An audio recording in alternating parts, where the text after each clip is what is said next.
मेरे सीने में जो जख्म है वो तो फूलों के गुच्छे हैं। हमें पागल रहने दो, हम पागल ही अच्छे हैं। ये पंक्तियाँ मेरी नहीं, शहीद आज़म भगत सिंह की हैं। क्या आप जानते हैं कि भगत सिंह ने अपनी फांसी के खिलाफ अंग्रेज़ों को एक पिटीशन लिखी थी? क्या आप जानते हैं कि भगत सिंह ने शादी क्यों नहीं की? क्या आप जानते हैं कि भगत सिंह क्यों नास्तिक थे? क्या आप जानते हैं कि भगत सिंह अपने आखिरी दिनों में अपने पिता पर क्यों गुस्सा हुए थे? क्यों नास्तिक होने के बावजूद भी भगत सिंह हमेशा अपने पास एक छोटी भगवत गीता रखते थे? क्यों भगत सिंह को रात को ही फांसी दे दी गई थी? क्यों इतिहासकार कहते हैं कि भगत सिंह अहिंसा को हिंसा से बेहतर मानते थे और काफ़ी समय गांधी को फॉलो करते रहे थे? अगर नहीं तो अगले 5 मिनट सिर्फ आपके लिए हैं।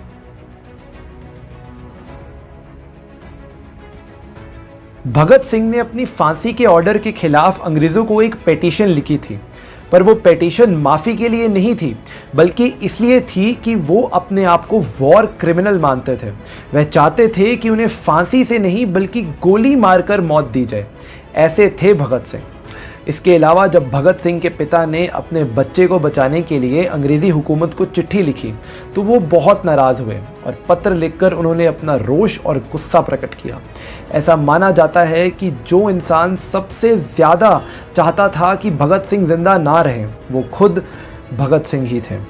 भगत सिंह बचपन से ही क्रांतिकारी स्वभाव के थे।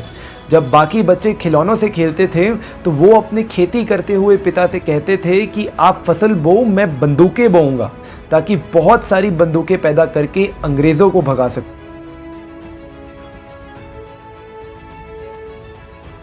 भगत सिंह को किताबों से बहुत लगाव था। उन्होंने ऐसा रूल बनाया हुआ था कि उनसे जेल में जो भी मिलने आएगा वो उनके लिए एक किताब लाएगा। अकॉर्डिंग टू एन एस्टीमेट, उन्होंने अपने 24 साल के जीवन काल में 600 से ज़्यादा किताबें पढ़ी थी। उनका किताबों से लगाव इतना ज़्यादा था कि उनकी मौत के समय भी उनकी आखिरी इच्छा यही थी कि वो मरने से पहले लेनिन की बायोग्राफी ख़त्म करना चाहते थे।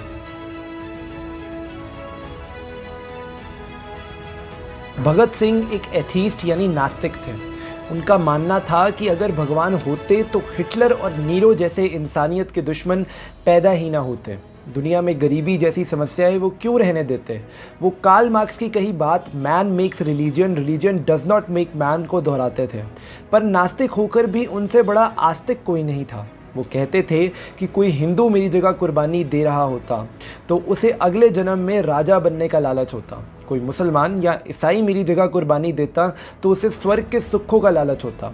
लेकिन मुझे सिर्फ इस चीज़ का लालच है कि मेरी मौत से देश की हर माँ अपने बच्चे को भगत सिंह बनाने की ओर बढ़ेगी और हमारा मुल्क जल्द ही आज़ाद होगा।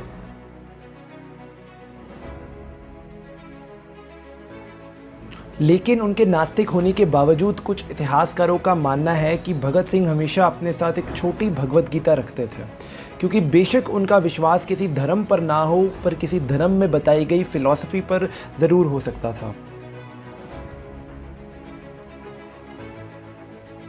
भगत सिंह ने अपने जीवन में उनके परिवार के कहने के बावजूद कभी शादी नहीं की, क्योंकि उनका मानना था कि प्यार आम लोगों के लिए सही है। इनफैक्ट एक सुंदर भावना है जिसे वो अपने आप को बेहतर इंसान बनाने में इस्तेमाल कर सकते हैं। लेकिन जिस राह पर वो चल पड़े हैं उनके लिए किसी एक व्यक्ति से प्यार करना पाप होगा। वो पूरे देश और पूरे समाज से प्यार करने पर विश्वास करते थे। कई इतिहासकारों और भगत सिंह की खुद की लिखी बातों के अनुसार वो नॉन वायलेंस को वायलेंस से बेटर ऑप्शन मानते थे और उनके लिए वायलेंस उनका क्रांति करने का आखिरी चारा था। असलियत में वो बचपन से ही गांधी को फॉलो करते थे, उनकी नॉन कोऑपरेशन मूवमेंट में सपोर्ट कर रहे थे और उसका प्रचार भी कर रहे थे। लेकिन जब गांधी ने नॉन कोऑपरेशन की सफलता के बावजूद चौरी चौरा की घटना के चलते उस मूवमेंट को वापस ले लिया तो उन्होंने हिंसा को ही क्रांति के लिए आखिरी रास्ता समझा। लेकिन गहरे वैचारिक मतभेद के बाद भी भगत सिंह गांधी और नेहरू का काफ़ी सम्मान करते थे और यूथ को नेहरू और बोस जैसे लीडर्स को फॉलो करने की सलाह भी देते थे। भगत सिंह का मानना था कि बहरों को सुनाने के लिए धमाके की ज़रूरत होती है, इसलिए उन्होंने लेजिस्लेटिव असेंबली में बॉम्ब फेंका। ये हम सब जानते हैं।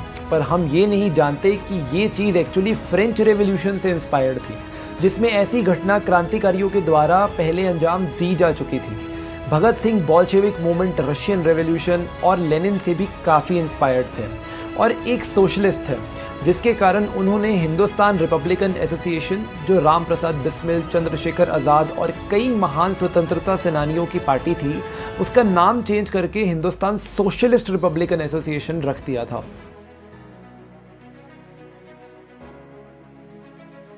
भगत सिंह का आंदोलन उनके अरेस्ट होने के बाद भी बंद नहीं हुआ। जेल में हिंदुस्तानी कैदियों के लिए की गई खराब व्यवस्था के खिलाफ उन्होंने अपने साथियों के साथ मिलकर 64 दिनों की भूख हड़ताल की और अन्न जल त्याग दिया। आप अंदाज़ा लगाइए कि उन्होंने 64 डेज, 64 दिन कुछ नहीं खाया पिया और अंत में अंग्रेज़ों को उनकी मांगें माननी पड़ी, उनके आगे झुकना पड़ा। भगत सिंह इकलौते ऐसे स्वतंत्रता सेनानी हैं जिनका जन्मदिन हिंदुस्तान के साथ साथ पाकिस्तान में भी बहुत ही धूमधाम से वहाँ के लोग मनाते हैं। वो हिंदुस्तान और पाकिस्तान को जोड़ने वाली कड़ी माने जाते हैं।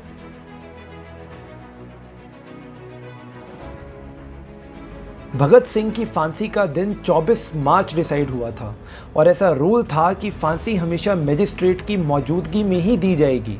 लेकिन ये बात अंग्रेज़ जानते थे कि भगत सिंह से पूरा देश प्यार करता था और उनकी फांसी वाले दिन हज़ारों लाखों लोगों की गुस्सैल भीड़ आएगी, जिसे संभालना मुश्किल ही नहीं नामुमकिन होगा। इसलिए उन्होंने भगत सिंह को चुपचाप रात को ही फांसी पे चढ़ा दिया। फांसी पे चढ़ते वक्त भगत सिंह ने फांसी के फंदे को चूमा और हंसते हंसते फांसी पर चढ़ गए। ये देख वहाँ खड़ा सारा जेल स्टाफ रो पड़ा। इसके बाद भी अंग्रेज़ इतना डरे हुए थे कि उन्होंने क्रूरता की सभी हदें पार कर दी। वो भगत सिंह की लाश को सही सलामत बाहर ले जाने की हिम्मत भी नहीं कर पाए।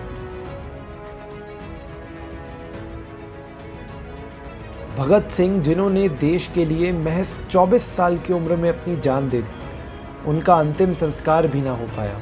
उनकी लाश को टुकड़ों में काटकर एक बोरे में भरा गया और नदी में बहा दिया गया।